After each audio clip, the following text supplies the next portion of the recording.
Eseka oye! Eseka oye!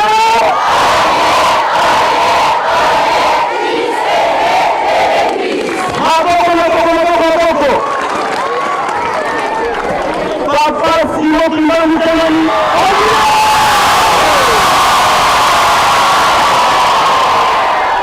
Papa Simo Kimani Kimani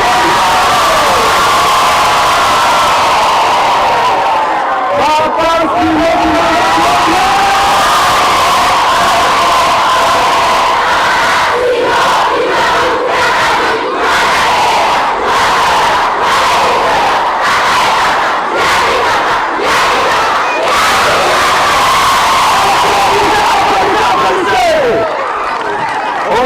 tata mwana pete temoni mosantu yambo to banda programme na biso tosengi na mama dirigente opesa biso nzembo mibale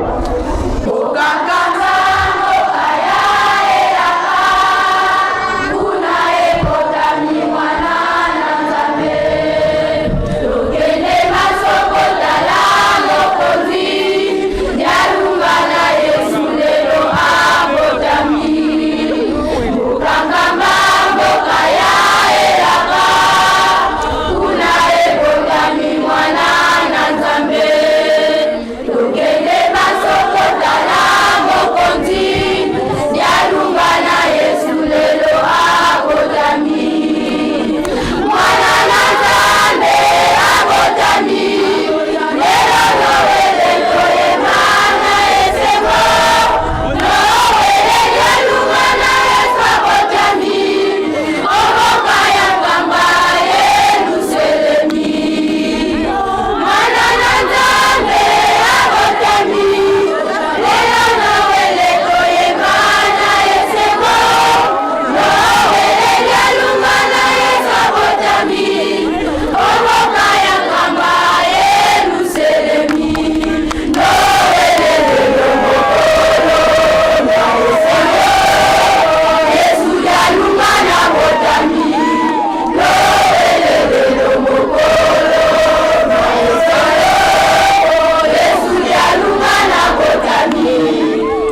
Okoma tata mwana pesa tamu Mosland ndio leki na poème un merveilleux jour voltala munene mkolo ya lelo pe munene ya milulu oyo na biso ndio pesi maloba na mwana na biso un merveilleux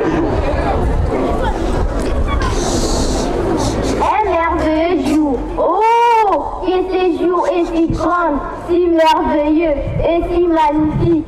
Si beau jour où la terre africaine est de nouveau illuminée. Ce jour est si grand, si magnifique, car la race noire est encore une fois considérée et revalorisée. Un signe du ciel est de nouveau descendu sur la terre africaine. Oui, en ce beau jour du 25 mai 1916, au moment où les sangs des hommes jaillissaient de partout à travers le monde, le continent africain, berceau de l'humanité, accueillait à son sein un messie noir, Papa Yalina Nakamani Salomo, en Kamba Nouvelle-Jérusalem. Oh, grande et belle Afrique, la terre d'opulence et aux richesses fabuleuses. Oh, beau peuple africain, oh, beau peuple noir, ressaisis-toi, sois fier et réjouis-toi, car la naissance de Papa Yalina Nakamani Salomo, Jésus-Christ de Nazareth, dans sa deuxième venue au monde, prouve à suffisance que tu es belle et bien le lit du Dieu créateur. Applaudissons, applaudissons, applaudissons. Sans plus tarder, nous passons à notre deuxième poème qui est la prière de l'enfant. La prière d'un enfant, je m'adresse à toi mon Jésus, Papa Yaluma Nakamani Salomo, je sais, tu es l'ami des enfants, fais de moi une bonne personne dans ma vie, remplis mon cœur de bonté et de l'amour du prochain, aide-moi à fuir le mal que ma vie entière, je ne puis servir que le Dieu créateur, Papa Timo Kimba Mkiamani. Applaudissons, applaudissons. Poème de Madame Moukoboka Wanda Marie-Thérèse Binele, conseillère résidente de CC Kankamba, déclamée par les élèves de l'épée Maman Kiwasifilo. Nous vous remercions. Okomba tata mwana pesa tamu Mosland tolandi ba poème ya bana na biso nde topesi maloba epa ya mama pona mot de circonstance.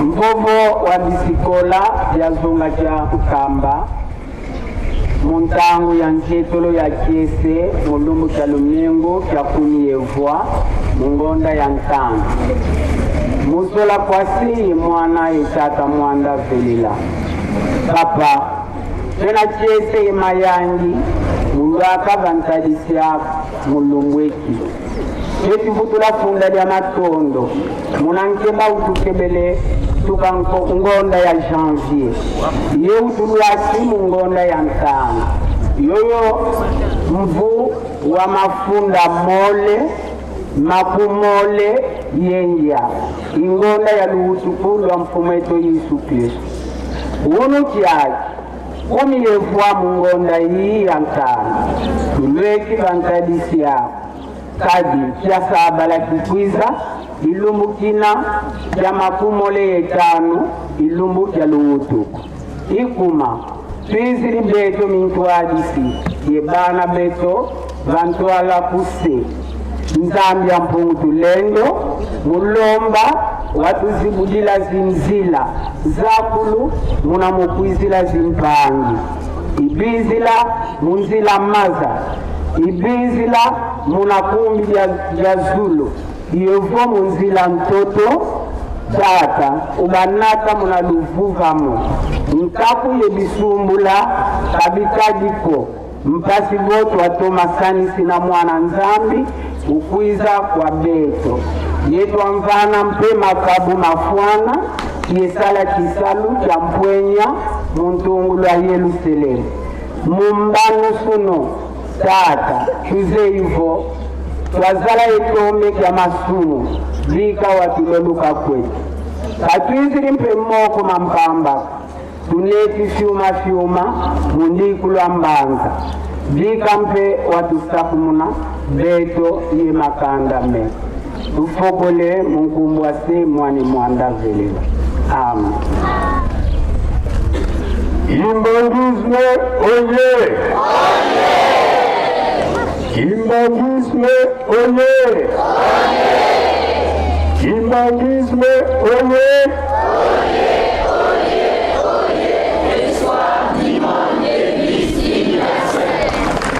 Eseka oye! Eseka oye! Eseka oye!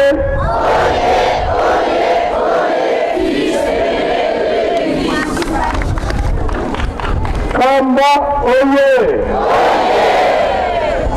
Kamba oye! Kamba oye!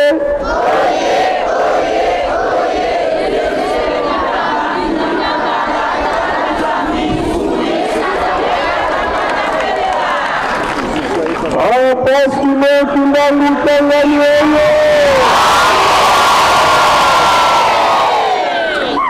Apasile kindangu tangani oye! Apasile kindangu tangani oye!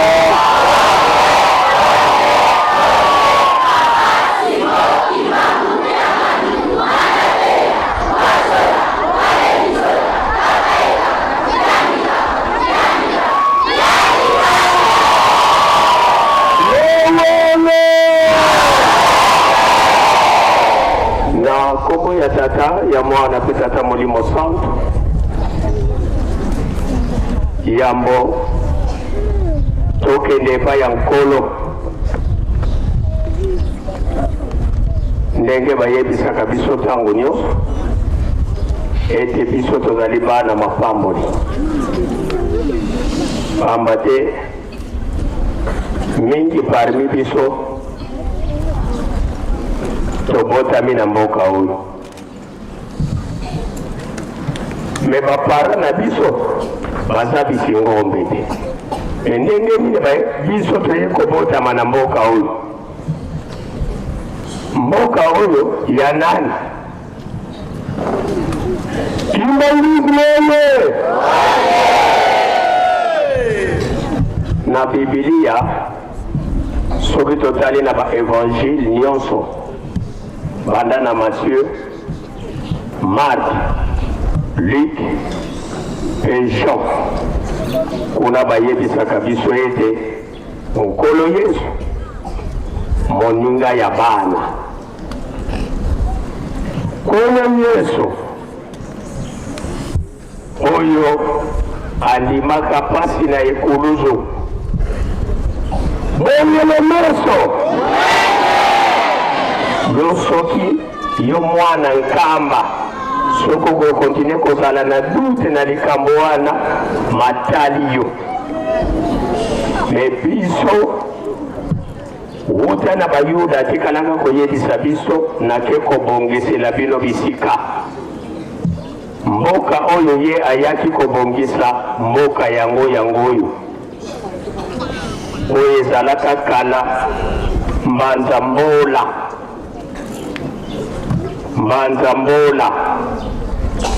eye kokoma nkamba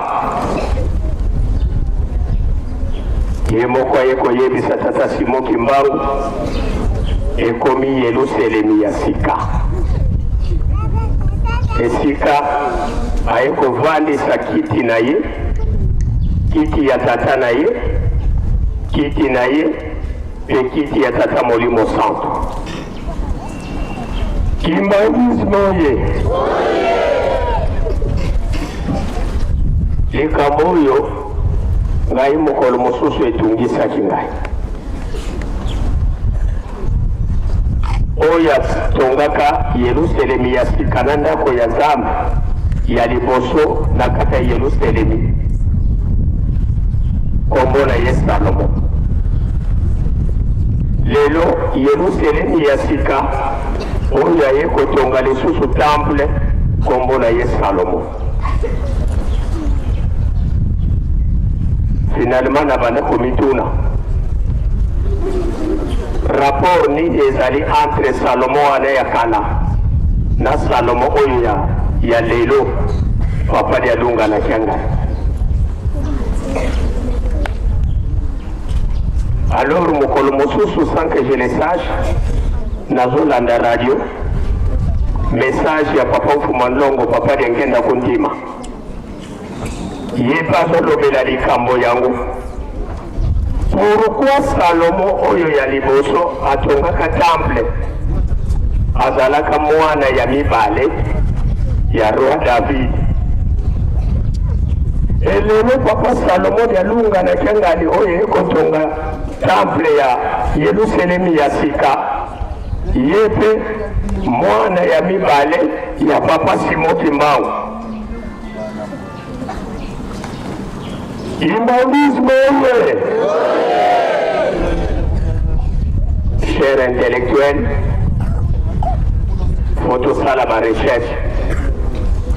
Mais bana nkamba tokosa mate moninga ya bana nkolo Yesu Kristo yeyo azali liboso na biso yende mutu alukaki akende kosengela biso mosungi yango papa Simoki Mbangu kiangai. Humanisme oye. Soki tokangami na bango elonga ezali lelo toyende kosenga nzela po ete baninga na biso bandeko na biso bakonzi na biso oyo bazali koya mpona milulu ya le 25 mai mbotama ya papa ya lunga na kiangani Yesu Kristo ezala ya kofongwama ndenge tuuti kolanda na message ya mama conseillère ezala ba oyo bakoyela na bamituka ya ndenge na ndenge na bamoto na bavelo na makolo ezala ba oyo bakoyela na babwatu na babato ezala ba oyo bakoyela na mpepo bango nyonso bakoma na nkamba na kimia yango nde toye kosengela nzela epai ya ye moko tata mokeli po ete asunga voyage ya bana na ye milulu na biso oyo ekoleka samedi le 25 eleka na kimia nyonso tosala mosala oyo ekosepelisa tata nzambe kolo Yesu mpe tata molimo santu mapamboli tosengi na bana topesi merci nzambe na biso bana na biso oyo bakendaki na dissertation bakendaki na kimia bazongi mpe na kimia obateli bango bipai bango bakendaki toyokaki likambo ya mabe te topesi merci salela biso yango na bateste nyonso oyo etikali ezala te na fep mpona bana na biso ekole primaire ezala te na sos mpona bana na biso ya 8e oyo biso mpe tosalaka bateste yango mpona kozwa brevet d'orientation ntango wana na 2e CU lelo ekomi 8e et surtout bana na biso oyo bakokende kodefendre couleur ya eseka na baexamen d'etat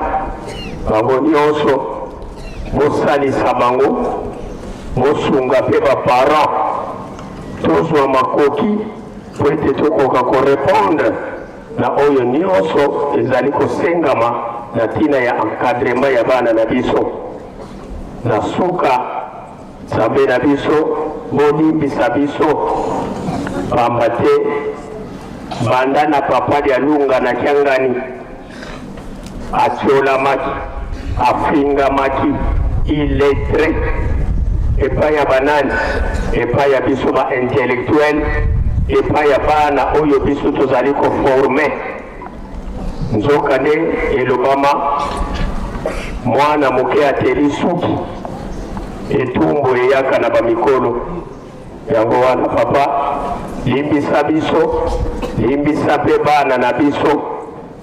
Tozali kaka bana, tozali kaka bikelamu, tozali kaka mabele. Soki yo nkolo na biso moto lukaka aseke moto azala obwakisi biso tokokende lisusu epai ya nani. Moke tozalaki na yango na mokolo mwa lelo mokombo ya tata ya mwana pe tata Molimo Santo. Nzambe yetu tukulombela bakafulu wasikilikisa bana bako.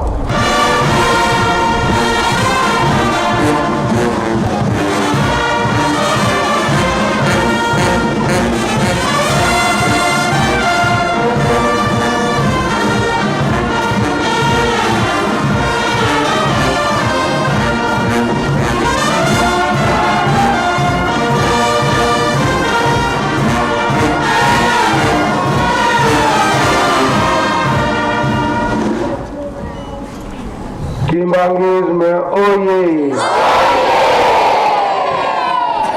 Kimbangisme oye!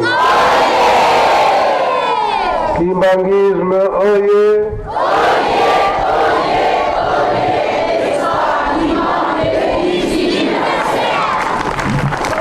Mkamba oye! Mkamba oye! Mkamba oye!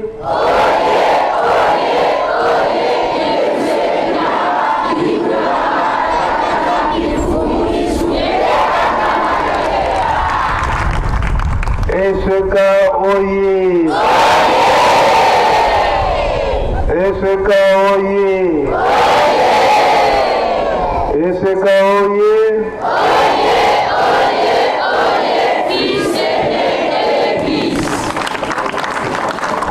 Papa Simon Kimbangalani.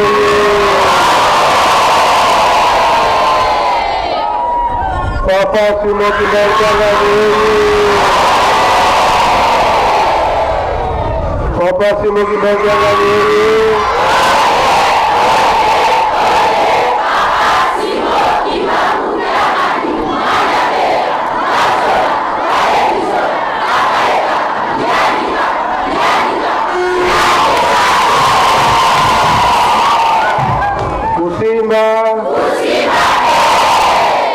Kumeka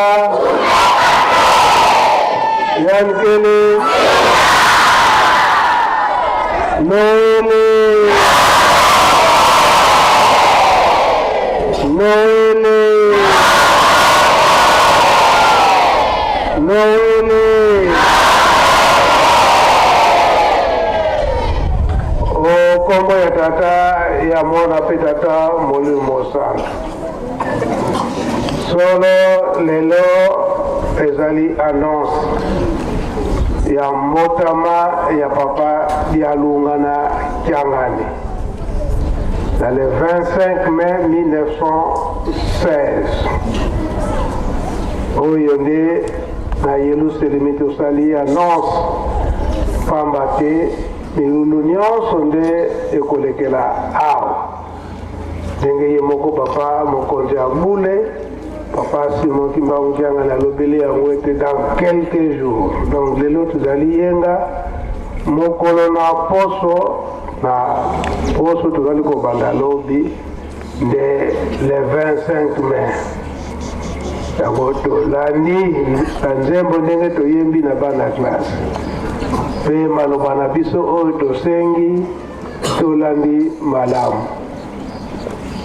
Motama ya bango nyonso misato. Papa Kisolokele, papa Dialungana, pe papa Diangena Mutima. Ye moko tata Molimo Santo, papa Simon Kimbangu. Na 1910 étoile monanaki. Signe monanaki ya motama bango nyonso misato ya bule. Yango motama pe ya papa Simon Kimbangu ye moko basigne emonanaki batu na mayele oyo bamonani ete bamindele na poto bayebaki deja mbotama ya papa Simon Kimbangu. Mbotama ya papa Simon Kimbangu koloba ete likambo oyo ye moko papa yalunga na abandaki koloba oyo ezalaki na gauche eke wapi, oyo ezalaki na droite eke wapi.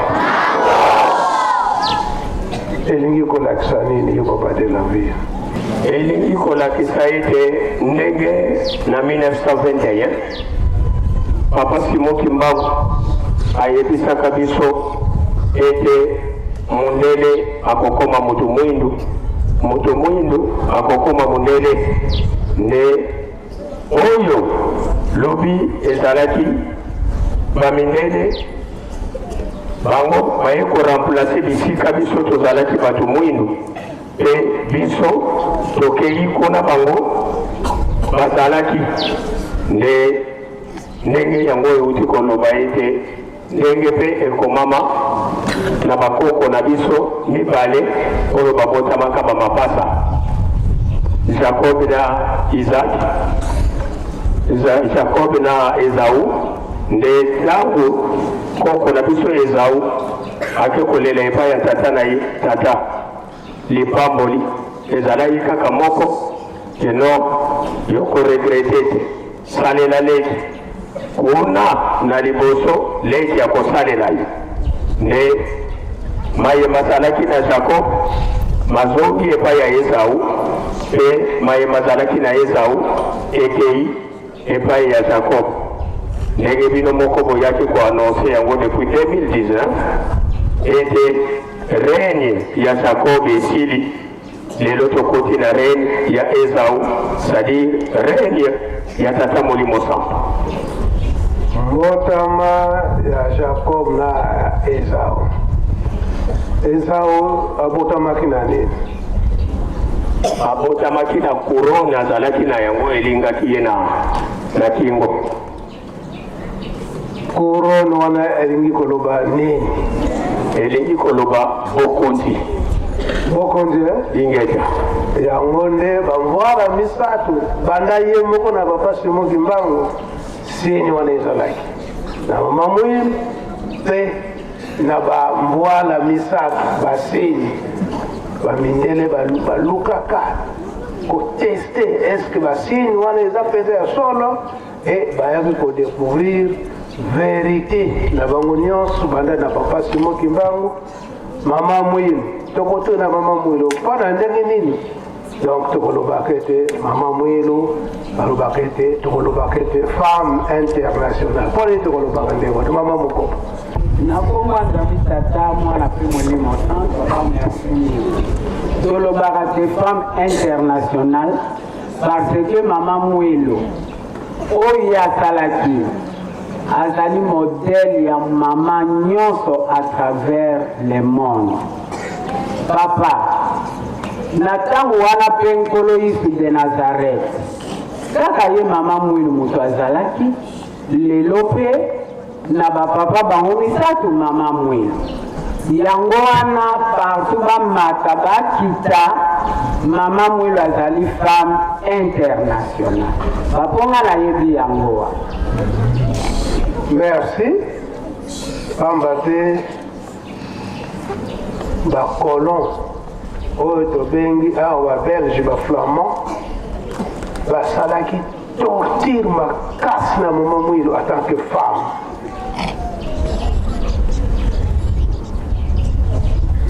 Mais soki totali yo mama moko oyebi malamu mbotama ya mama mwilu na 1885 en 1921 wana azalaki na age nini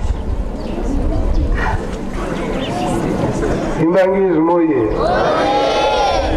1885 1921 tosala bacalcul age nini wana.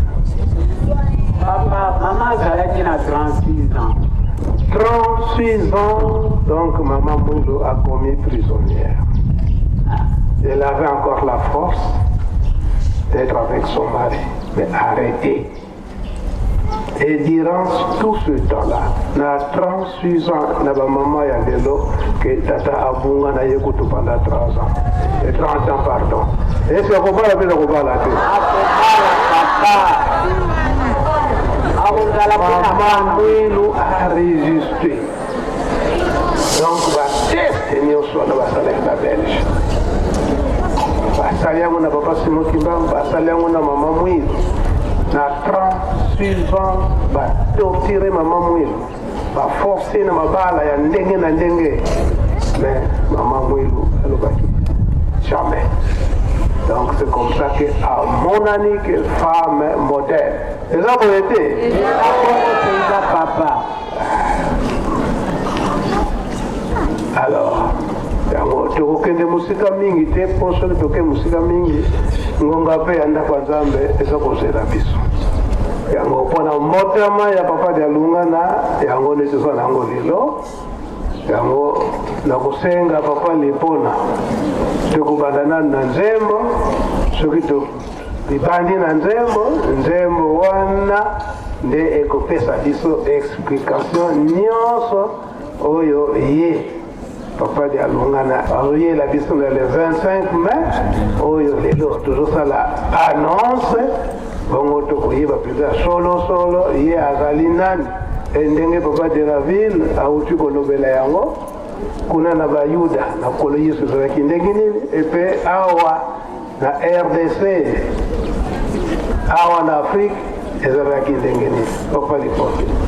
Merci papa na ndenge bopesi so maloba ya solo papa ya Lungana abongisaki mobembo ya koya na Brazzaville biso na leur wana toza na jeteki na mboka tobongisi programme na niveau ya chorale. Papa azokoya boye vraiment fotokota mwa babi parce tozalaki na bainspiré ya makasi lero wana bapapa baviti soki événement ezali soki vraiment akoti beko fo azwa message papa baviti akoti beko aye kozwa nzembo na semaine wana kaka bapapa bazoya azwi nzembo aye kolakisa biso yango toyekoli yango tolobi antuka nzembo okolo ifo toyembela yango papa fumwambanza ntango koya awa mpona kokende mosika mingi te nzembo na kikongo ezali boye ngutuka mfumutu nakembelela utukidi mulumbweki wizidi mukule ndombe nkandeu wabwezo kavanza ngutuka mfumutu nakembelela utukidi mulumbweki wizidi mukule ndombe nkandeu wabwezo kavanza utukidi mufundaji musengama bwaye kumiye sambanu isolo mojamba utukidi mukulenza wizidi mulunganyise sono munza yayo. Aleluya, aleluya, utukafu mutuna kembelanga. Aleluya, aleluya, utukafu mutuna imbilanga. Aleluya, aleluya, utukafu mutuna kembelanga. Aleluya, aleluya, utukafu mutuna imbilanga. Nani utulu tunakembelela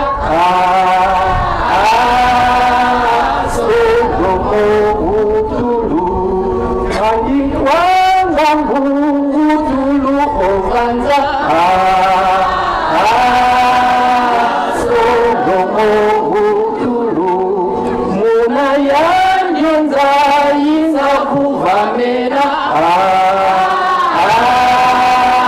sogomo utulu. Aleluya, aleluya.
Kendelanga, Alleluia, Alleluia, Butuka mfumo tunaendelanga. Oko yimisa nga ingala na nga kutoma izalaka ya Iguye Kongo. Butuka mfumo tunatembelela, tozali kosepela obotama ya mokonzi. Butuka mfumu tunakembela utukili mulumbu eki abotami na mokolo ya lelo aye kolongola moto mwindo libota oyo ezalaki ya mawa pe ya pasi. Refrain abotami bon na 1916 ebolisanga na lingala na yebite abotami na 1916 ye nde Solomo ya sika aye mpona kobikisa mokili aye kokokisa mokano ya mokili mobimba. Alleluia, alleluia, mbotuka mfumu tunatuma. Alleluia, tozali kosepela mbotama ya mokonzi. Nani utulu tunatembela, nani abotami oyo tozali kosepela. Solomo, Solomo utulu, oui, nani ko abotami tozali kosepela. Solomo abotami. Yandi kwanga ngu tukili bunyaza ye moto amayele abotami na mokili. Solomo tozali kosepela. Na ye nde mona yandi nzaina huwa mo na ye nde mokili ekozwa kimia. Olimbisa ngaso na sali faute ko ba yebi kikongo ba ko corriger. Donc message papa ezali ndenge wa Kimbangezi moyi Tolandite Bainspire oye Donc Nzembo wana toza kukanisa entre 1986 nde ezwamaka omboka Brazzaville. Mais naissance na date wana de 25 mai 1986 bapapa bayokanaka bango nyonso misato ete fête wana fo ezala na Brazzaville. Bango nyonso misato basalaka kuna. Ndenge bakendaka kuna na préparatif ya centenaire ya mbotama ya papa Simon Kimbangu na 1987. Yango petembre pesa maka ne papa libo Eme zwama na ba mbula wana papa na 1987. Koloba ete Congo Brazza oye Congo Brazza oye Congo Brazza oye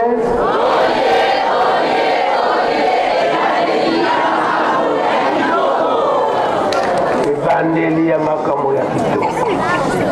Nango papa babongisilaka yango ndenge wana. Kuna pe emonanaki ete solo papa lialungana ye nde kolo Yesu. Ntango nyonso wana tobanda kofete fete na biso ya mbotama ya kolo Yesu na le 25 décembre. Mais ntango nzembo wana mpe ezwamaki mbala moko ete processus ya kochange date ya mbotama ya kolo Yesu nde ebandaka na ntango wana. Toyoki nzembo elobi nini oyo bazalaka na ntango wana na Brazzaville. Solo nzembo wana eza koyembama mpe balakisi théâtre ndenge nini mbotama ya papa Mfuma Mbanza ezalaka awa na Nkamba.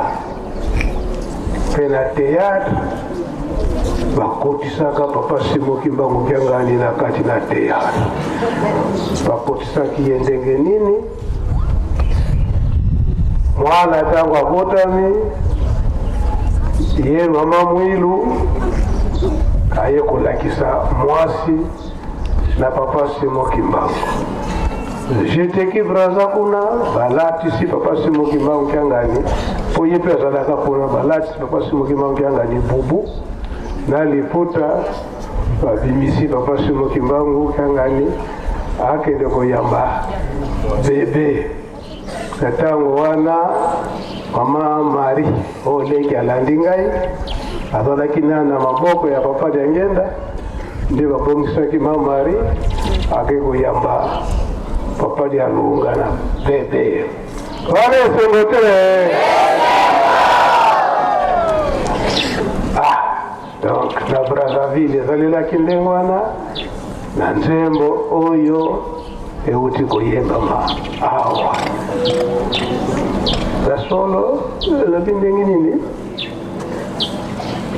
tangazana kikongo Nani utulu tunakembelela Solomo utulu Muna yande mzaisa kuvanena Solomo utulu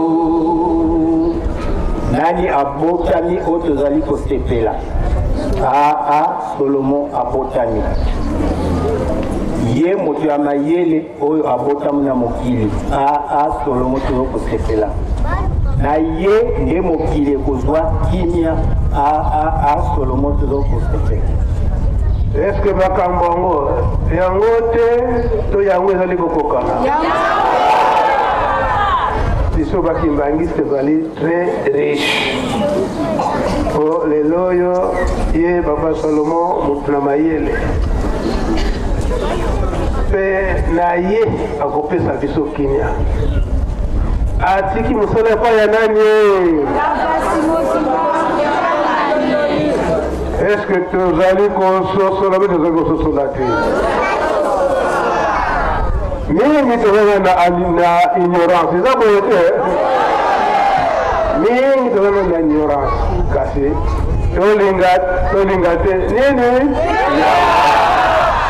yango mpona lelo tosilisi bokombo tata mwana te milimo sakana Tukubikeno moko tatonda lusia musu lomfumu wetu muzola kwa seye mwana etata mwanda velela mukumbwa se ye mwana tata mwanda velela